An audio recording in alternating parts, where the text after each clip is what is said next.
Hello, and welcome to Columbia Scene and Beyond with Linton Smith. And I am your host, Louise Smith, and I am super duper extremely excited for our guest today. This man has so much passion, soft spoken as he is, you would never ever think that this man has such fire, such expression. He is a writer, he is a movie producer, and we're going to be talking a little bit about who he is and what he has developed in just a few short moments. So stay tuned.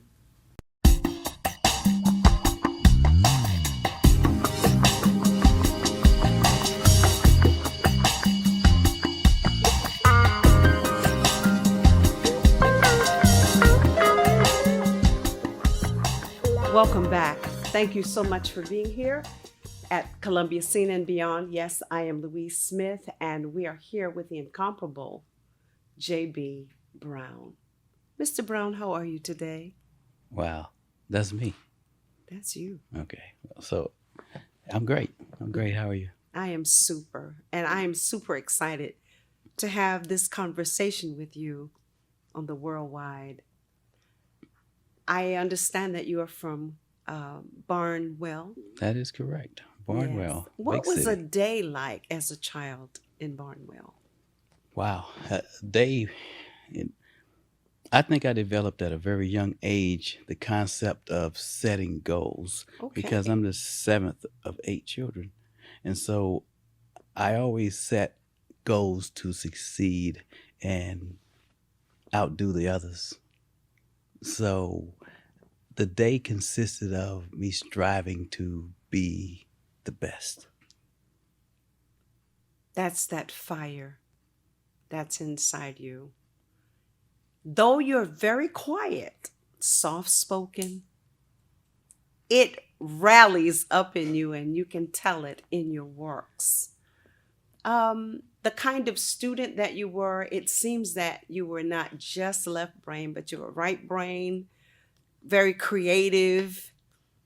I think I heard that you started your writing career at age 12. That is correct. I was 12 and I started writing poetry. Wow.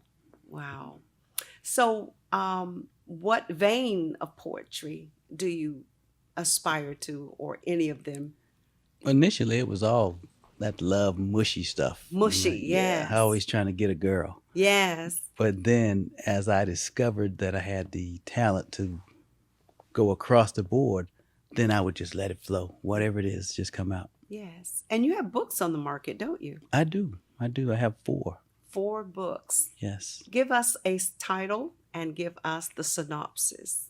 So, to love the soul of a black woman. Mm, Easy now. easy. Come on with it so now. to love the soul to love the soul of a black woman is a relationship based, and it speaks about how to love a woman without being sexually involved with her. When you learn how to make love to her soul, which is her mind, as it's elaborated in Hebrews, then you're reaching the deepest, darkest depths of her inner spirit. Absolutely. Because we are three-partite. We are Yes, spirit, soul, and and body. body. And the first thing that people see is our spirit.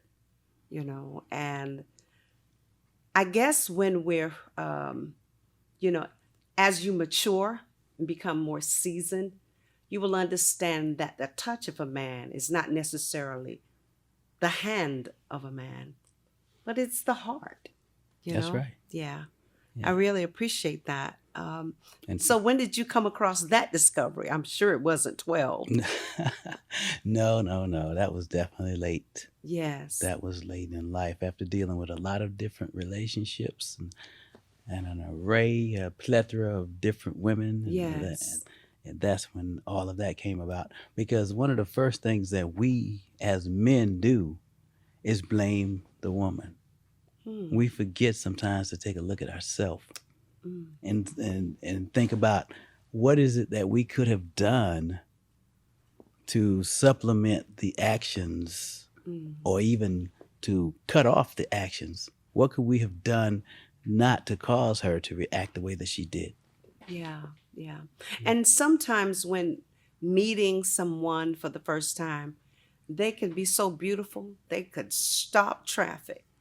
But if they got stuff going on the inside, and I like to say this, men are the only ones that eat Alpo. Yeah, got some girls that eat Alpo too. And Absolutely. you have to understand how to reach somebody without just touching the exterior. Hmm. And So, that's important. yeah, it's very important. Because communication is not just talking. It's It's nonverbal. It is body language. It's psychological. We talk so much about the five senses, but then we don't expand when we start getting more into the psychological. Okay, more into the psychological aspects of it. yes. And when we get into the spiritual aspects of it, when we get into the mental and emotional aspects, all we think about is touch, taste, smell, Yeah. what I hear, what I see. But you got to look afar what you see Yeah, and because there listen. really is a sixth sense. You got to listen beyond what you hear. Yeah, absolutely. Absolutely. So, um, I am interested in some plays that you've been a part of. And I know that you've traveled in sectors with some very famous people. Name some of the people that you've worked with on stage, because you kind of remind me of, and I'm just going to name this name, like Denzel. Denzel was a powerful communicator over, the TV. He did plays, but then he got into directing, Mhm. along with the acting. And I'm sure that marries very well with everything you would try to articulate. So while comparing you to Denzel, who else are some of the people that you work with on stage? And so the most prominent person that I had the opportunity to work with is the late great Sherman Hemsley, who portrayed for many many years George Jefferson. And I've worked with, oddly enough, Tommy Ford, who's also left us. Yes, God bless them Um, all. I've worked with God, Terry Vaughn from the Steve Harvey Show, nephew Tommy, Phil Jackson. Who else have I worked with? Mm. Well, I'm telling you, you see this, um, how can I say it? This resume, and it gives ground for when you're teaching your craft for those that would be. I'm very, very excited when we get to our second session. We're going to talk about the people that you employ, the people that you teach, because you do have a school, don't you? Well, I don't have a school, but I am a former professor and I have done independent teaching. Yeah. Yes. Well, you're the school, sir. It's in your belly. Just show up, right? Wherever I'm at. Yes, it just comes. Well, interestingly enough that you say that, because I do tend to be a teaching director, which takes a lot more patience and a lot more time. Yes. Sometimes when you're on a set and you working it out, you don't have time to say no, don't do the inflection this way, because if you do it that way, that's going to change the meaning. It's not that what you're doing is wrong or even bad, it just doesn't exemplify who the character is. And sometimes there's a lot of directors that will not take time to explain that to an actor. And that's the difference between excellence and just getting paid to do something. So thank you so very much, ladies and gentlemen, boys and girls. When we return, we're going to dig a little deeper. Welcome back. I am so excited to be sitting with this guy, JB. Oh, me. JB Brown. I mean, he's just so wonderful with his words. His imagination stretches beyond. Even though he uses his imagination, he does tell the truth. Why are we here? What are we talking about today specifically? So, one of the 16 scripts that I've written over time is entitled Forbidden Love. And we actually have performed it as a stage play Mm, over 50 times, wow. various different states, various different actors, various different stages. So this year I decided to do a film adaptation. Yes. Just completed the production of the film adaptation, and now we're about to release. We had a premiere viewing, and we're about to release it online on August 1st. And I was there. It was She was wonderful. there. I really appreciated how the actors just brought us um, into their feeling, into what was going on. How did you come up with such a title, and how did you come up with all of you bridged everything together to give us a specific message? How did that come out of you that way? So the story idea stemmed from a conversation that I had when I was stationed at Dobbins Air Force Base in the military. Yes. And we were talking about one of Steve Harvey's Strawberry 23 letters. Mm-hmm, mm-hmm, And mm-hmm. that's what gave me the thought. So then it was Labor Day weekend. And believe it or not, I wrote the entire script over the 3-day weekend, Wow. the stage version. Now, what a lot of people don't understand is film and theater, there's a Totally difference. different. Yeah. Yeah, The language is yeah. different. Theater is just it's linear, Yeah. but film is way more dynamic. Yeah. It's And deeper. there are things that we have to do as producers to exude different emotions, different environments, the whole 9 yards. And so experience is how I was able to bring it all together. What's very important when we're putting together the production team is to make sure that everybody identifies and stays in their lane That's and be very important. proficient at what it is they've been assigned to do. Now, as soft spoken as you are, and when you see somebody veering off, what was that experience for them like when you had to veer them back in? So oddly enough, this production was the first time that I gave so much leeway. This is the eighth movie that I have produced, Wow.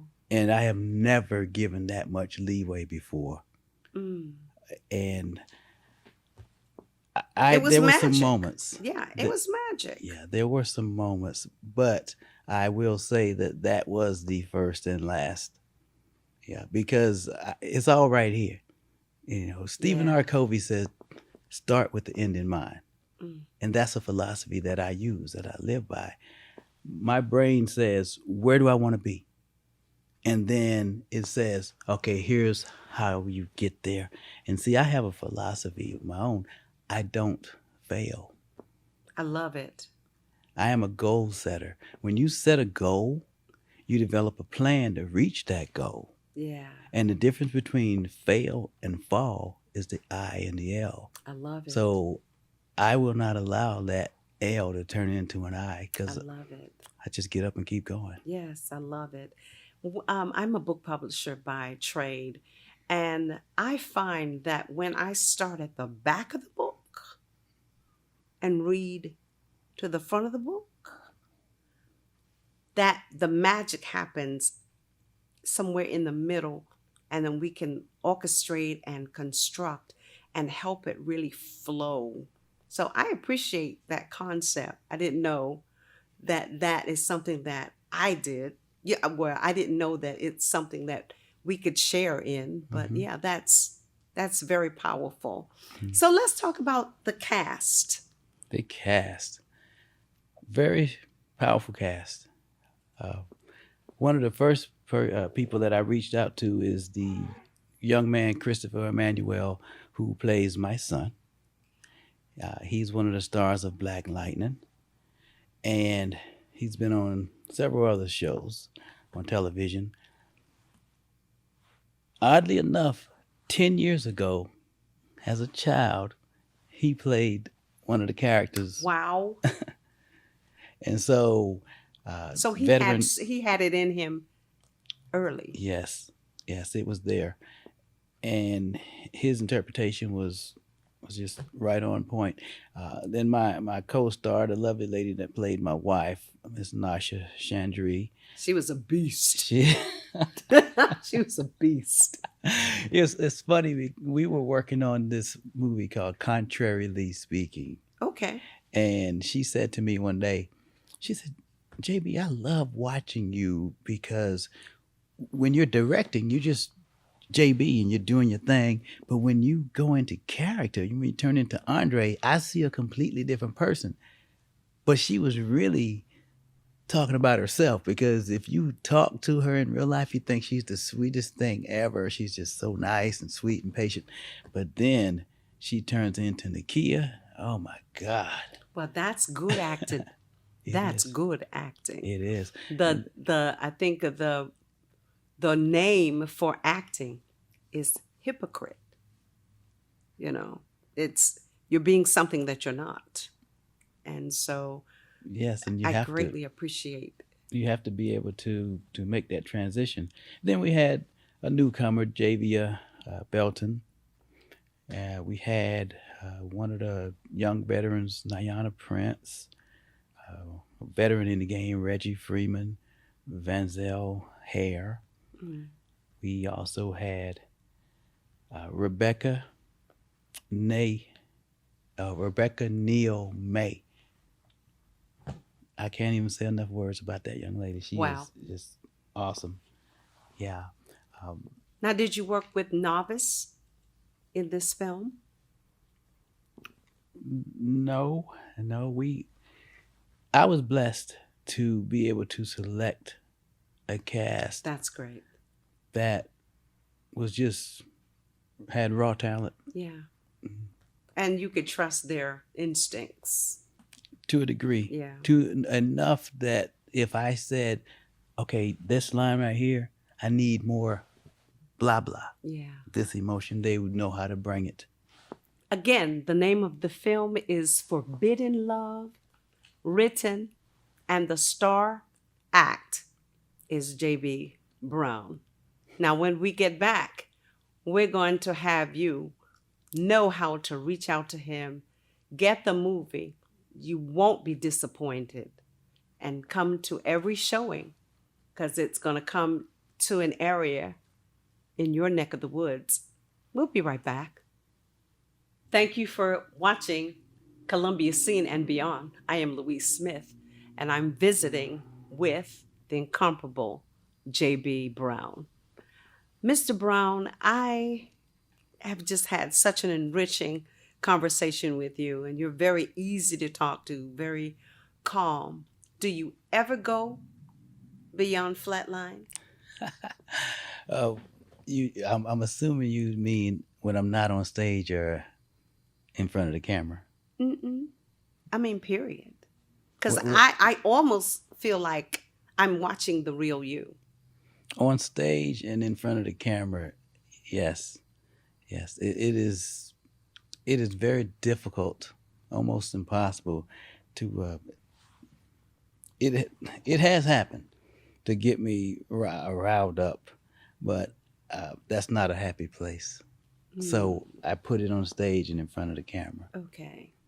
Now, when I'm saying that, I think I'm talking about your passion, and passion can be separated in many categories. Hmm. I'm not talking about your angry place, but just, your kickback, cool dude place. Are you always a flatliner?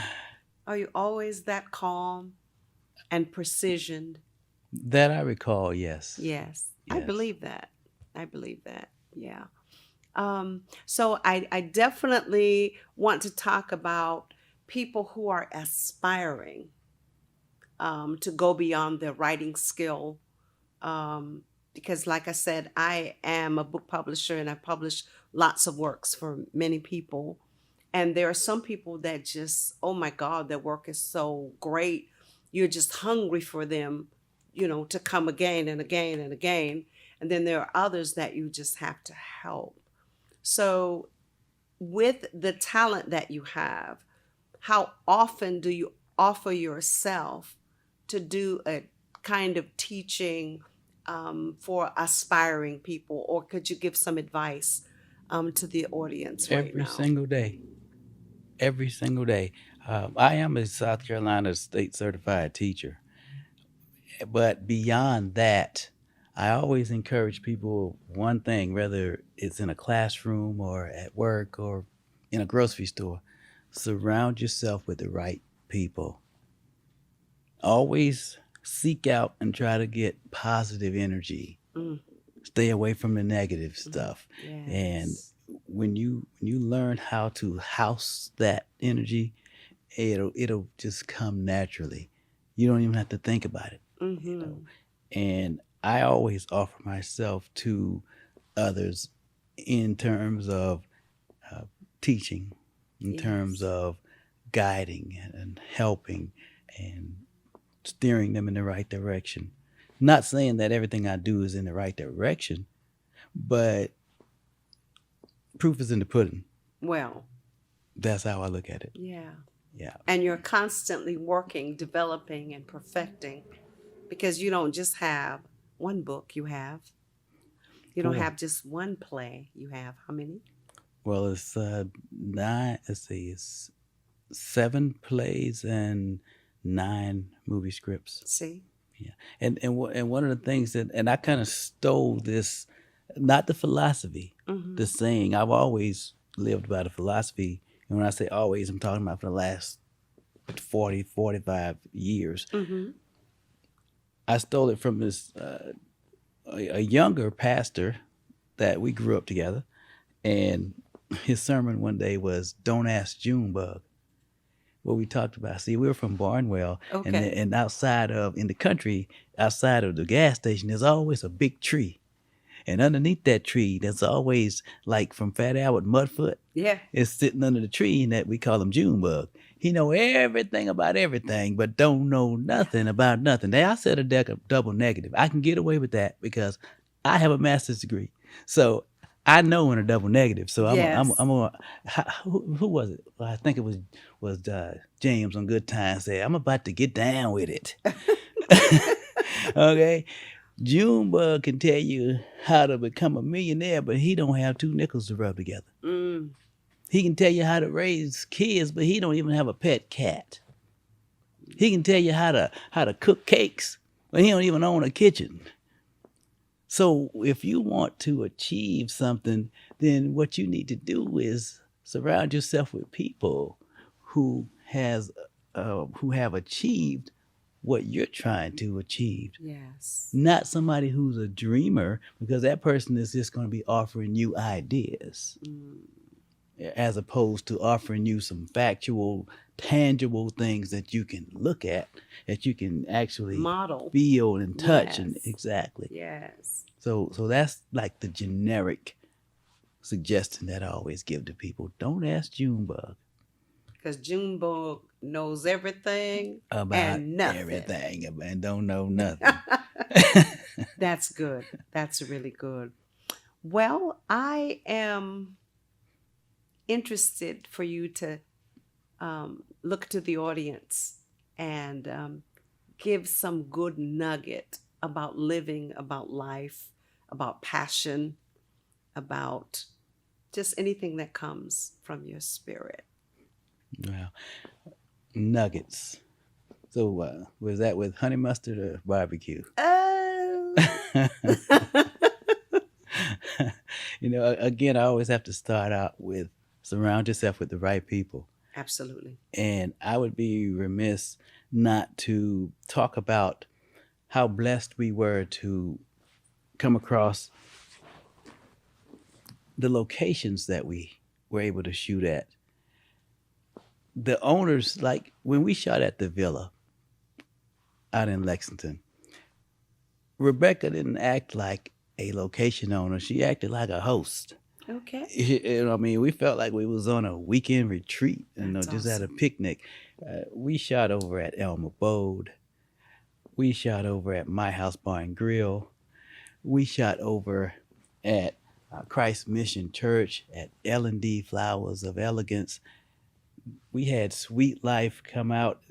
Everybody was just so hospitable That's great. and just embraced who we were and who and what we were doing. And once again, another example of surround yourself with the right people. Yes. And then my crew, Real Therapy. Uh, we work on a system that I developed that I call the what how. I'll tell you what I want, and you got to figure out how to do it. Okay, now that's But good. if you can't figure out how to do it, I will tell you how to do it. And if you still can't figure it out, I will show you how to do it. But know this: if I ask for something, I know how to do it. Okay, that's good. But I can't teach you if I just. How does it go? Give a man a fish, he'll eat for a day. Teach a man to fish. They'll eat for a lifetime. There it is. Yeah. I want people to know how they can get in contact with you because your movie is coming out next month. Next month. Yes. That is August. Yes. So they can go to jbstarpresents.tv. Yeah. I think it's right there on the screen. Yes. See, there it is, right there. Y'all look down, down right there. Yeah. jbstarpresents.tv. Yes. And for those who are not a part of the digital world, then Hard copy. DVD. Yes. Right there. DVD. Wait And a minute. the silhouette. Wait, let me do it the right way. And the silhouette happens to be the silhouette of J.B. Brown. Oh, you know what? I didn't notice that. Uh-huh. Yeah. Yes. Yeah, Forbidden Love, though. But seriously, there are some of us in the different demographics, I'll just say, Yeah. that still uses DVDs. Yes. When Well, you we don't do know, the older streaming. people, we love to touch things. We Yes. love to flip pages in books, and we love to read all of the captions. Absolutely. Absolutely. But at least you made it available for millennials as well. Oh, Yes. yeah, definitely. Yes. Oh, absolutely. And it's important to reach a broad demographics when you're doing things. Some of my participants even worked on both sides, like Big MTG. He was one of my actors as well as one of my cast members. Same thing with Mr. D Mac. He was one of my cast members, and as well, he was my chief sound engineer. Wow. Wow. And so that was one of the great things about having a talented and broad. Absolutely. And they draw from you and you draw from them. Ladies and gentlemen, boys and girls, thank you so very much for hanging out with us at Columbia Scene and Beyond with Linton Smith. And I am his girl, Louise Smith. Please, next month, you gotta go and check out Forbidden Love and look up some of the other things that he's doing. God bless. Bye-bye. Peace.